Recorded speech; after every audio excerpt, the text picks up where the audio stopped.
Este podcast no tiene publicidad ni sponsors, pero si te gusta escucharlo y quieres apoyarnos, por ejemplo, comprándonos un café, puedes ir a nuestra página web, sección Cómprame un café y ver cómo hacerlo.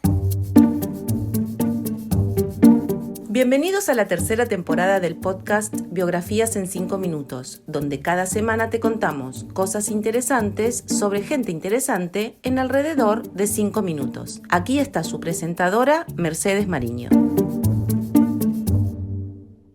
Hola, soy Mercedes Mariño. Bienvenidos al episodio número 10, último episodio de la temporada 3 de Biografías en 5 minutos. Hoy, Juan Domingo Perón. Juan Domingo Perón nació el 8 de octubre de 1895 en la ciudad de Lobos, provincia de Buenos Aires, Argentina. Egresó del Colegio Militar en 1913. Juan Domingo era un gran miliciano, muy aplicado y estudioso. En 1929, Perón se casó con Aurelia Tizón, aunque tan solo 9 años más tarde Aurelia falleció a causa de un cáncer de útero a los 36 años. Ya con 35 años, el general Perón se desempeñaba como profesor de historia militar. A fines de 1938 lo enviaron a Europa con el objetivo de analizar la situación bélica que se avecinaba. También, algo que lo marcó políticamente fue su estadía en Italia, cuyo fin fue estudiar y vivir la ideología y pensamiento fascista desde adentro. Tanto Mussolini como el fascismo en sí fueron cosas que Perón tenía en lo más alto de su espectro ideológico. Más adelante, ya en el poder, llevaría a cabo medidas y políticas relativamente similares a las de Il Duce. Retornado a su país en 1941, Juan Domingo fue ascendido al grado de coronel gracias a su laborioso y distinguido estudio de campo en el viejo continente. Para 1943, Perón ya era miembro del GOU, Grupo de Oficiales Unidos, logia militar con fuertes doctrinas nacionalistas. El 4 de junio de ese mismo año, dicha organización llevaría a cabo un golpe de Estado que tendría como desenlace el derrocamiento del presidente de la época, Ramón Castillo. Quien tomó el cargo de presidente fue Arturo Rawson, aunque 3 días después sería destituido nuevamente por otro cabecilla del GOU, el general Pedro Pablo Ramírez. Una vez ya llevado a cabo el golpe, a Perón le asignaron la Secretaría del Departamento Nacional de Trabajo.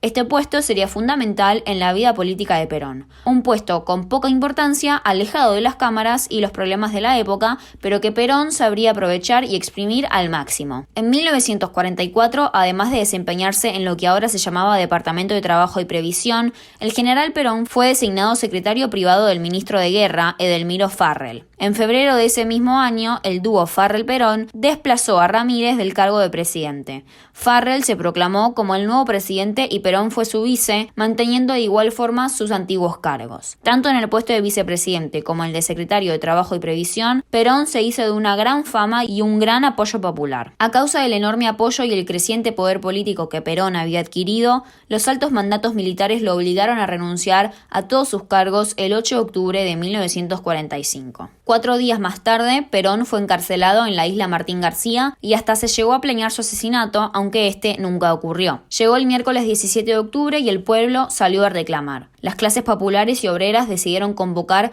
una multitudinaria movilización en la Plaza de Mayo pidiendo su liberación. Es el día de hoy que se conmemora el 17 de octubre como el Día de la Lealtad Peronista. Entre 300 y 500.000 personas se aglomeraron en el centro de la capital porteña al grito de «Liberen a Perón». Lograron su objetivo. Perón fue liberado esa misma noche y se dirigió a sus simpatizantes desde el balcón de la Casa Rosada a pedido del mismo Farrell, que le dijo: «Estos locos nos van a quemar la casa de gobierno. Salga al balcón y hábleles para que se vayan». Perón se casó con Eva Duarte, o Evita, el 10 de diciembre de ese mismo año y abandonó la carrera militar para meterse por completo en la política. Tal es así que el 24 de febrero de 1946, la fórmula Perón-Quijano resultaría ganadora, dando lugar a la primera presidencia peronista. En su primer mandato, sus políticas se orientaron principalmente al apoyo de las clases populares y obreras con la bandera de la justicia social. Algo característico de su administración fue el reconocido primer plan quinquenal. De formato similar al empleado en la URSS, constaba en proponer determinados objetivos en un plazo de 5 años con ayuda del Estado para la planificación económica. Se impulsó fuertemente a la industria y a los sectores agrícolas. Perón sancionó el voto universal en 1947,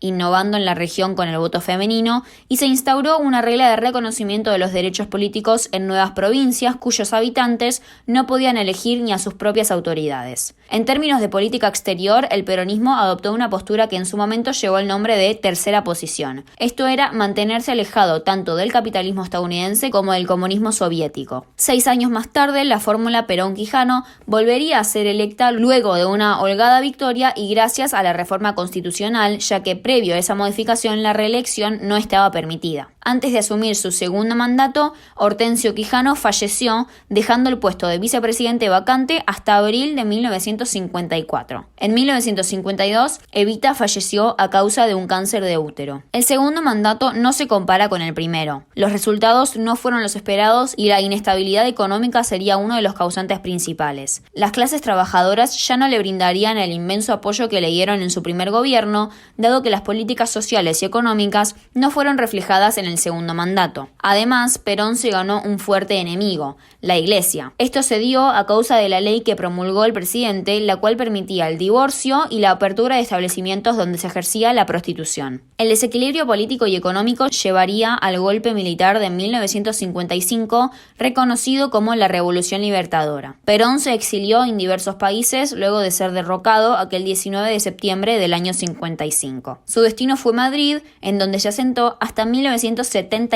En Madrid, Juan Domingo Perón se casó por tercera vez, en esta oportunidad con María Estela Martínez, o como es comúnmente conocida, Isabelita, a quien había conocido en Panamá años antes en el exilio. Mientras tanto, en el país, el gobierno de facto había instaurado la proscripción del peronismo. Dicho decreto establecido por la Junta Militar no permitía ningún tipo de uso político que hiciera referencia al partido peronista ni justicialista y o al mismo Perón. Su propaganda estaba prohibida, así como también las marchas en apoyo al expresidente. Incluso mencionar su nombre era penado por ley. Finalmente, en junio de 1973, Perón volvió al país. Luego de algunos confusos sucesos políticos y legales, a Perón lo dejaron participar de las próximas elecciones, pero para ello debía tener cierto tiempo instalado en el país. Esto, técnica y legalmente, lo imposibilitaba presentarse. Es por eso que convocó a su colega de confianza, Héctor Cámpora, a participar.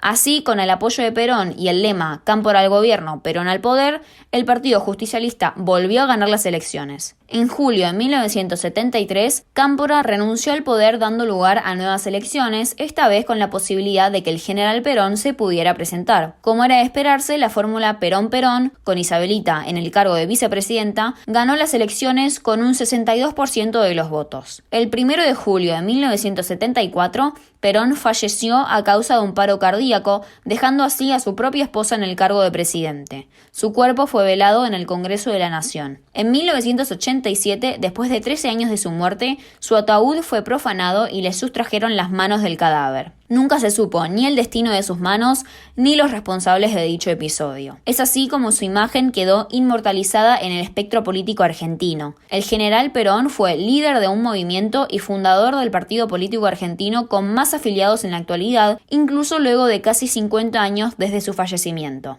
Espero que te haya gustado este episodio de Biografías en 5 minutos. Puedes seguirnos en Instagram para enterarte de novedades en @biografías en 5 minutos. Si quieres ver la transcripción de este episodio, puedes ingresar a nuestra página web www.biografiasen5minutos.com. Si quieres hacer una sugerencia para una futura biografía, por favor usa la caja de sugerencias del sitio web. Sería genial si me pudieras dejar una reseña honesta en iTunes. Si no quieres perderte ningún episodio, suscríbete.